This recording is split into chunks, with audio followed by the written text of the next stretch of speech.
السلام عليكم ورحمة الله تعالى وبركاته. ازاي حضراتكم جميعا؟ يا رب تكونوا بخير يا رب. طيب، كلمتين كده بس عن مانشستر يونايتد ومشروع يونايتد ده. يعني انا جزافا يعني بقول ان هو مشروع.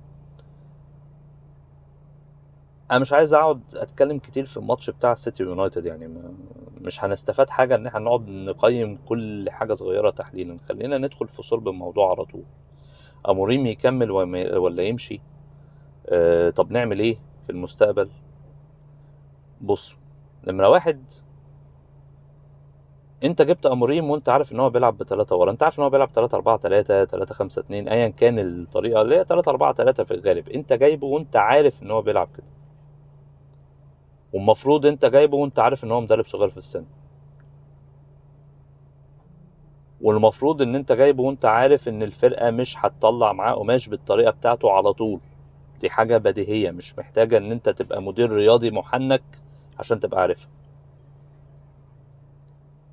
طيب، خد شويه وقت في الموسم اللي فات، صح، وصل في نهائي اوروبا ليج وما كسبوش، وكويس انه ما كسبوش عشان ما تروحش تشامبيونز ليج تشيل من الفرق هناك، فتضطر انك ما انت لا هتروح تشامبيونز ليج بالشكل ده، اكيد لا.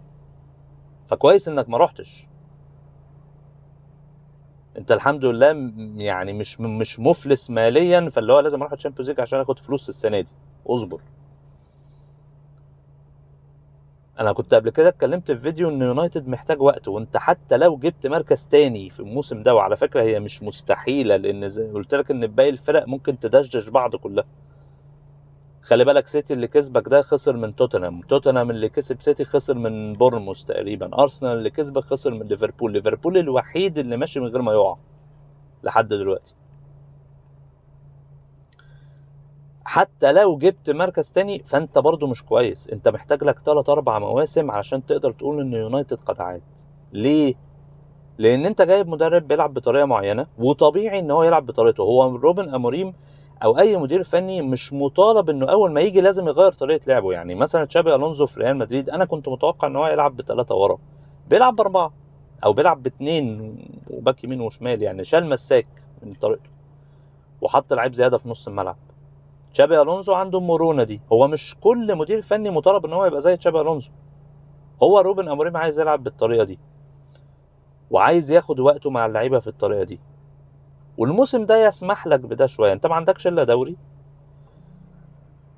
كهرباء وخلاص طلعت منه، مفيش اوروبا، كمل في الدوري بالطريقه. انا شايف ان الطريقه يونايتد مش وحش. يعني هو يونايتد ما بيوصلش الجون، بيوصل بس بيوصل وبيضيع. يونايتد بيضيع كتير جدا. النهارده انت شايط، انت مستحوذ اكتر من السيتي. هتقول لي السيتي ساب لك الاستحواذ، ماشي. انا افهم ان فرقه تسيب لفرقه الاستحواذ لو ما عملتش فرص. يعني امتى انا اقول برافو عليك انك سبت استحواذ؟ انك ما عملتش فرص خالص. يعني مثلا ماتش بالميراس والاهلي بتاع كاس العالم للانديه، بالميراس ساب الاستحواذ الاهلي شويه في الشوط الاول، الاهلي عمل فرص ما عملش. فهنا اقول لك انت كنت صح في قرار انك تسيب الاستحواذ. انما السيتي في الشوط الثاني ساب الاستحواذ ليونايتد. يونايتد عمل ايه؟ موبومو راح بكره دوناروما شالها. في كره مبومو جوه يعني اماد عملها له على الارض جوه ال6 يارد، خبطت في رجل مبومو، مبومو شاطها راحت بره. دورجو راح بالكره بس شاطها بره.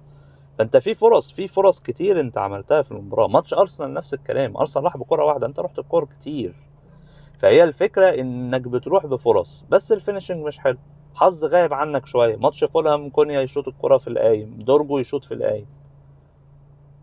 طب هي قصه حظ بس مش شرط. هو كواليتي اللعيبه المفروض انه يتحسن شويه.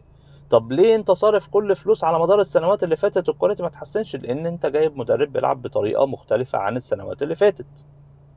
ففي لعيبه كتير من بتاعه السنه اللي فاتت مش راكبه معاه. يعني انت بتتكلم مثلا ان هو الراجل، انت جبت له وينجات كتير السنه اللي فاتت. انت جبت انتوني وسانشو وينجات وينجات وينجات وينجات، هو الراجل مش عايز وينجات اصلا. وبيني وبينك انت مش بس جبت وينجات، انت جبت وينجات وكمان دماغهم ضايعه. انا شايف انه يونايتد عمل مكسب الموسم ده، انه خلص بقى من جرناتشو وسانشو وانتوني. العالم دي خلاص انت خلصت منها. بص يا باشا، قبل كده انت جبت مورينيو كمدير فني، وكان مورينيو كويس، يعني مورينيو اسم كبير. ومورينيو رخص لك مشكله يونايتد في بوجبا. ومن الاخر انت كنت تمشي بوجبا تسيب مورينيو، خلاص انت عندك استقرار. انت اخترت ايه؟ اخترت انك تسيب بوجبا ومشيت مورينيو. سيب بوجبا قاعد يعني في الفرقه ومشيت مورينيو. من بعد الحركه دي تحس ان يونايتد هو بيركز بقى ان هو ايه، لا احنا هندي فرص للمدير الفني بقى، تسيب بقى سولشاير بقى شويه، تسيب تنهاج شويه، تجيب للمدير الفني اللعيبه اللي هو عايزها، تحس انت اتعلمت الدرس بس انت اتعلمته متاخر. طب يعني ارجع اجيب مورينيو؟ مش هينفع. مورينيو تحسه بعد يونايتد فقد البوصله يعني خلاص يعني. انت قدامك حلين، انت ممكن تجي حاول تجيب مدرب زي زيدان او مورينيو، النوعيه اللي هو ايه، مدرب هو اسما وشخصيه اكبر من اللعيبه، فاللعيبه مش هتعرف بقى اللي هو فكره ان ايه، الناس كلها بتقول لك اللعيبه لعبت وحش ماتش جريمسبي عشان الراجل يمشي. اللعيبه مش هتعمل كده مع الراجل بقى، مع زيدان او مورينيو او حاجه، ده يقتلهم لو عملوا كده ببساطه يعني. فانت ده اوبشن انك تجيب حد زي كده. الاوبشن التاني انك تكمل مشروعك. طب هو مشروعك هينجح ولا لا؟ الله اعلم. اللي انا بقوله ده ممكن يبقى غلط، بس انا اقول لك رايي، غلط او صح الله اعلم، هتتفق او لا. هو انت جبت امورين في ايه ومشيته في ايه؟ انت جايب راجل صغير في السن، يعني انت عارف ان عايز وقت. انت جايب واحد بيلعب بثلاثة ورا، انت عارف ان خطته مختلفة عن اللي عندك، فانت عشان توصل للخطة بتاعة الراجل ده اللي لعب فيها في سبورتنج لشبونة انت محتاج لك وقت. هتقعد بقى كل شوية في الترانسفير ماركت تزود له حاجة، تعدل له حاجة. الراجل بيحاول اللي هو بقى ايه، ما عنديش وينج باك ناحية اليمين يعرف يروح على الجون حلو، فاعمل ايه؟ فاخد اماد ديالو احطه. ما عنديش مساك ناحية الشمال ليزاندرو متصاب، فهحط لوك شو. ليه؟ عشان اسيب دورجو سايح قدام ويبقى لوك شو بيلعب كانه باك شمال دفاعي. هتقول لي لوك شو في ماتش السيتي فشل كمساك، اقول لك هو فاشل في كل حاجه، بس هي الفكره ان الراجل ما هو اللي المفروض يبقى هنا ليزاندرو مارتينيز مصاب، فالراجل اتصرف حط لك ده. انت بقى مقتنع او مش مقتنع بالتصرف ده؟ في النهايه هو الراجل بيحاول يتصرف. ديليخت وماجواير مش هيعرفوا يلعبوا على الجنب، ديليخت وماجواير هما الاثنين لازم يبقوا في النص لان هما بطئه. فانت عندك يورو، هتحط مين الناحيه الثانيه؟ ولا زاندرو؟ ما فيش غيره، فاتصاب خلاص هحطه شو. انت مش محتاج تعمل روتيشن كبير قوي الموسم ده، ان انت عدد الماتشات عندك قليل، انت اوريدي خرجت من كاراباو وما فيش اوروبا. طب انا شايف ايه؟ انا شايف انك تسيب اموريم، اديله فرصه الموسم ده. بس ركز معايا بقى في حاجه، لو اموريم ما عملهاش ساعتها هقول لك مشيه. انا ما عنديش مشكله ان انت تلعب 3-4-3 او 3-5-2 ايهم، بس انا عندي مشكله في توظيف بعض اللعيبه في الملعب، خاصه برونو. بص يا باشا عشان نخلص من القصه دي، برونو يتحرك خطوه لقدام وكوبي ماينو ينزل جنب كاسيميرو او اوجارتي في النص، خلصانه بالشياكه. انا مش عايز اشوف برونو جنب كاسيميرو، لا انت مستفيد حاجه واحنا تقريبا بنطهق برونو في عيشته. كوبي ماينو موجود عندك وجاهز، وكوبي ماينو انا مش عارف يعني اللي حصل مع كوبي ماينو غلط. كوبي ماينو ينزل يلعب جنب كاسيميرو او اوجارتي، كاسيميرو او اوجارتي مش فارقه، الاثنين اسوأ من بعض فمش هتفرق. فكوبي ماينو ينزل يلعب جنب واحد منهم، وبرونو يتحرك خطوه قدام. مكان مين؟ هنا بقى الفكره، كونيا وموبومو هم مش لازم يلعبوا كل الماتشات بتاعتك، يعني هو واحد هيبقى برونو، التاني هيبقى مثلا موبومو او كونيا، وسيسكو قدام. وعندك الاسم التاني، يعني انت لو هتبدا بمبومو اساسي مثلا فيبقى عندك كونيا وعندك ماونت لما يرجع من الاصابه، دي اسامي بتتحرك معاك قدام، ومعاك سيسكو ومعاك زيركسي لو انت اتزنقت قوي بقى في حد بدل سيسكو يعني. بس انت مش هتتزنق لان انت ممكن يبقى عندك برونو تلعب بيه فولس ناين، كونيا ممكن يلعب قدام مكان سيسكو. فدي اوبشنز يعني. فانت عندك 5 لعيبه بيتحركوا في الثلاث مراكز اللي قدام. حاجه تانية بقى انا عندي فيها مشكله في التوظيف انا عن نفسي، يعني ان اماد ديالو يتحط وينج باك ناحيه اليمين وقدامه مبومو، الاثنين بيعطلوا بعض. اماد ديالو عايز يروح لحد الجون ومبومو عايز يروح لحد، اماد ديالو بيبقى رايح يلاقي مبومو في وشه. طب والحل ايه؟ الحل انك لما تحط برونو ومبومو الاثنين يبقوا في حريه حركه منهم، يعني مبومو مش لازم طول الماتش يبقى ناحيه اليمين، مش بالضروره يعني. مبومو ببساطه شديده جدا ممكن يبقى بيتحرك حوالين سيسكو، وبرونو فرنانديز نفس الكلام. فده يدي شويه فرص لاماد ديالو ان هو يعرف الراجل يروح لحد الجون. الفرص اللي بتروح لدورجو الناحيه الثانيه كتير دي، ودورجو بيحطها في القايم وبره، دي المفروض تروح لاماد ديالو لان اماد ديالو فينيشر احسن. فلما يبقى عندك برونو فرنانديز بيتحرك عادي كانه 10 يمين وشمال، هو ومبومو الاثنين واخدين حريه حركه تحت سيسكو، ولما انت تجمع لعب ناحيه الشمال وتعكس تودي اماد ديالو على الجون وما يبقاش مبومو واقف قدامه سادد السكه، ويبقى اماد ديالو هو اللي فينش الرايح على الجون مش دورجو، فاماد ديالو يعرف يفنش احسن. دي كلها حاجات احسن. فانا مشكلتي مع اموريم في الخطه هما الحاجتين دول، ان انت تحط برونو قدام شويه وبطل تحط مبومو قدام اماد ديالو، الاثنين سادين على بعض. وبما ان مزراوي رجع فالحمد لله رب العالمين، مش عايزين نشوف دالوت بقى، يعني حط دالوت ده على جنب شويه، انسى انه برتغالي وابن بلدك شويه، معلش. وكمان شويه هندخل الحارس الجديد اللي احنا جبناه من انتورب، عشان برضو بايندير يعني بصراحه حلو قوي عليه كده.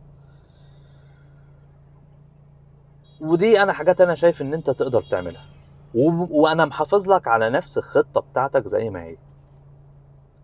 امتى انا هقول لك بقى اسمه ايه بقى مريم يمشي؟ لو هو برضو مصر ان برونو يفضل يلعب جنب كاسيميرو او جارتي على الدايره، لو هو مصر ان مبومو يفضل قافل على ديالو، لو هو مصر على بايندير كحارس مرمى وشايف ان هو ده الحارس الاساسي بتاعه، ساعتها اقول لك لا انت كده بقى انت خلاص انت ما. ويا ريت حد يتكلم معاه والله. يعني انا شايف ان الخطه هي مش وحشه، هي بتوصلك للجون، بس انت مشكلتك انك 3/4 فرصك بتروح باللعيب الغلط. يعني انا عايزك تروح بديالو بدل دورجو. مبومو كويس، بس انا عايز برونو يبقى قدام شويه، ان ممكن كرة من اللي بتروح لمبومو دي تبقى برونو هو اللي عنده الكرة وهو اللي بيشوط.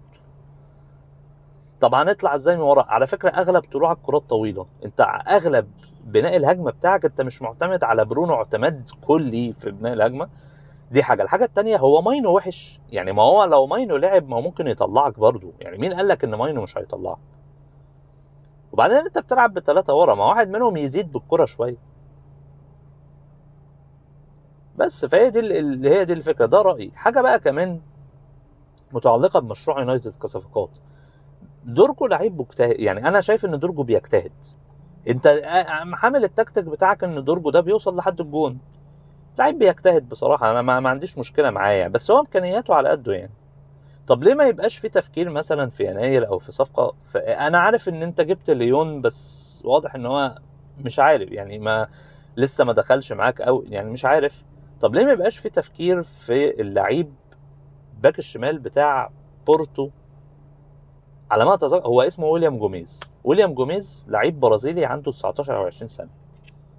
الراجل ده في ماتش كاس العالم للانديه بتاع بورتو والاهلي، بورتو كان بيلعب 3-4-3، كان بيلعب رودريجو مورا وينج ناحيه الشمال وويليام جوميز ده في ظهره. رودريجو مورا يدخل، ويليام جوميز واخد الخط رايح على الجون. ويليام جوميز ده جاب جون في الاهلي برجله اليمين، قطم لجوه وشاط كوره برجله اليمين وجابها جون. يعني لعيب فينشر كويس، لو انت وصلته بالفرص بتاعه دورجو على الجون هيعرف يفنش كويس، رجله اليمين مش ضايعه، فهو اصلا لعيب اشول اظن، فبالتالي هو بيشوط كويس بشماله وبيمين. ليه ما يبقاش في تفكير في راجل زي ده؟ وبيلعب في بورتو هيجي لك عادي، حتى لو انت يعني ما رحتش الشامبيونز ليج هيجي لك يا باشا، تدفع فلوس وتجيبه عادي جدا. لعيب كويس موجود متاح، صغير في السن، برازيلي، فانت كبرتغالي هتتفاهم معاه بسهوله وهتعرف تتفاهم معاه بسهوله. فرقه عندك فيها برتغاليين اصلا، فالراجل جاي عادي يعني هيتفاهم عادي مع اللعيبه، هيتاقلم. مش عايز له 7 سنين عشان يتاقلم. اللي انت قلتهم على سيسكو دول مش عارف ليه سيسكو مش سيسكو الشوط الاول مش عارف لندن، الشوط الثاني بيعرف لندن حلو فبننزله مش عارف يعني. انا بقول لندن عشان كان ماتش ارسنال الاولاني يعني، بس ما علينا. هو ماتش ارسنال كان في اولد ترافورد برضه، انا بقوله ما علينا. مهم يعني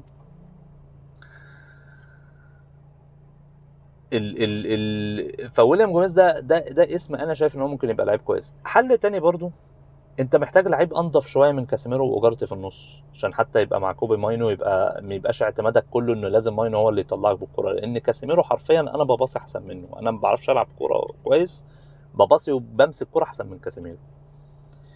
فايه الحل؟ هل ممكن نفكر في اسم مثلا يعني كمان شويه، نفكر في اسم زي نيكو بتاع السيتي؟ انا ليه بفكر في نيكو بتاع السيتي؟ تقول لي هجيب لاعب من السيتي وبتاع، اقول لك اقعد بقى شويه كده يعني شويه. نيكو ده داخل في صراع مع رودري، ورودري بيتصاب وكل الكلام ده انا فاهم وعارف كويس، بس لو رودري موجود خلاص ما حدش هيلعب عليه. فممكن انت تقنع لاعب زي نيكو ده ان هتيجي وهتبقى انت الاساسي في يونايتد، ما هو فيش حد اساسي عليك، خلاص انت هتبقى انت الاساسي. والسيتي لا يمانع بيع لعيبه طالما جاله فلوس كويسه. يعني اللي خلاه يمشي الفاريز مثلا قبل كده. فانا اظن ان ده برضو اوبشن، هي صعبه بس ممكن تتعمل. انا ليه بفكر في نيكو؟ لان طالما السيتي جاب نيكو يبقى هو السيتي شايف ان نيكو ده لعيب دفاعي كويس وفي نفس الوقت كورته حلوه، خلاص هم عملوا الواجب اللي احنا كنا المفروض هنعمله.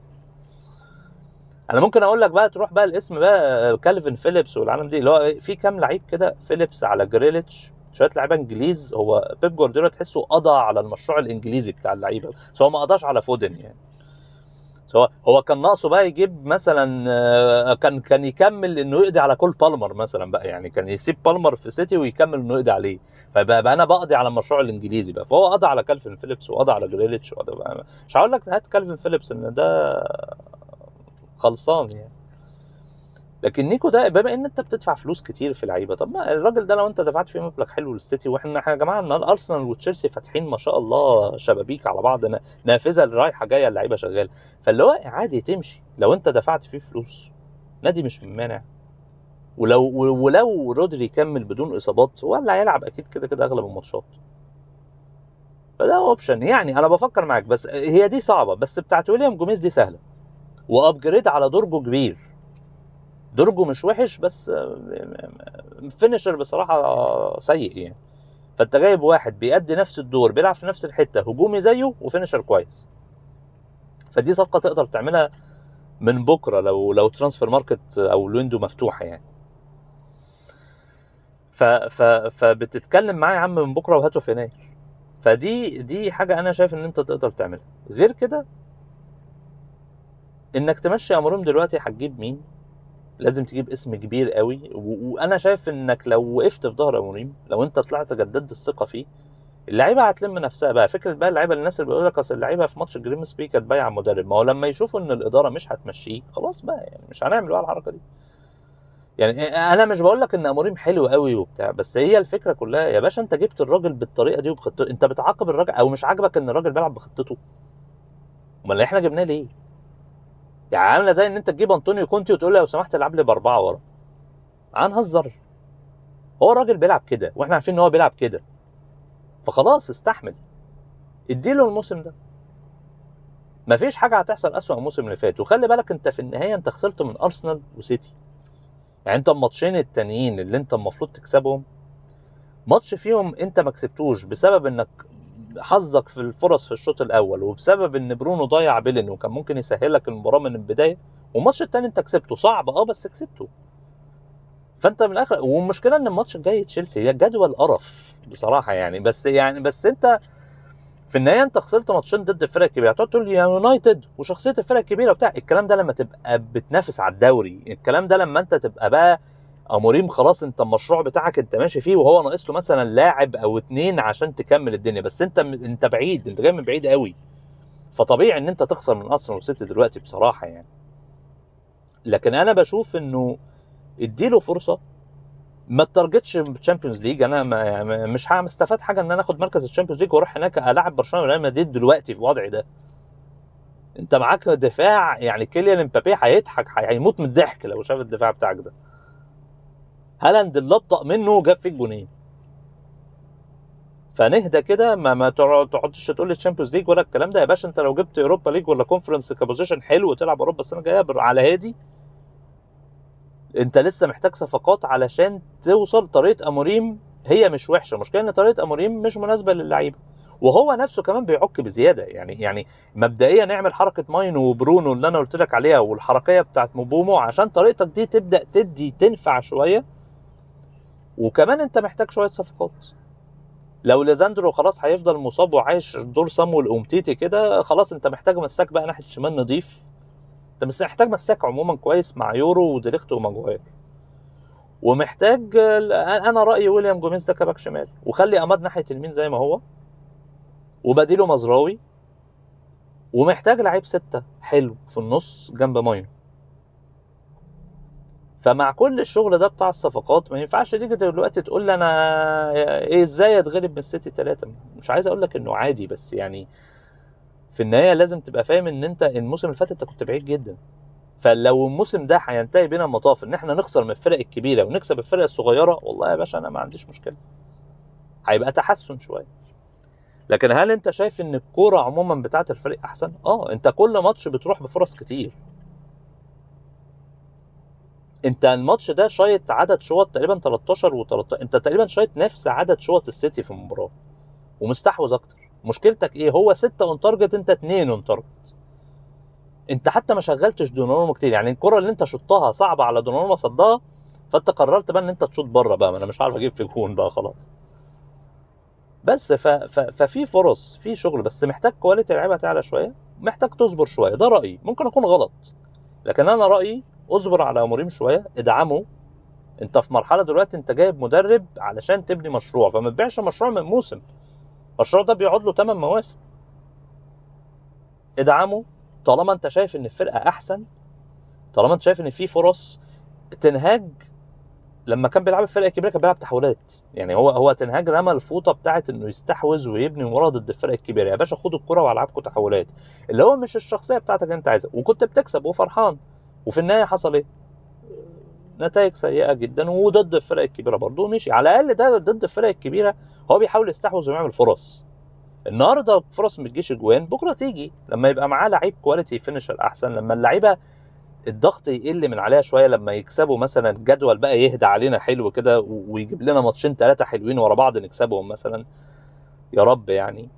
فتلاقي اللعيبه الضغط عليها قل شويه، فالدنيا هديت، فبدات تجيب الفرص. فانا رايي اديله فرصه الموسم ده، ودعمه في يناير بصفقه زي ويليام جوميز. امتى هقول لك يمشي؟ لو خلاص انت بقى عنادك في اللعيبه بقى كده بقى، ان هو خلاص لا لازم برونو يلعب هنا، لازم موبومو يلعب هنا، ساعتها هقول لك لا. ما كده مش، انت كده مش مدي فرصه لخطتك انها تنجح اصلا. لازم يبقى عندك مرونه انك تحرك اللعيبه في خطتك شويه لحد ما تعرف تظبط. دي نصيحه الاموريم ونصيحه الاداره. خليه يكمل تجربته، ولو فشل ما انت بقالك كذا سنه بتفق، يعني ما ايه الجديد يعني. بس يعني ده اللي انا شايفه، وان شاء الله الفتره الجايه تبقى افضل يعني. شكرا جزيلا لحضرتك.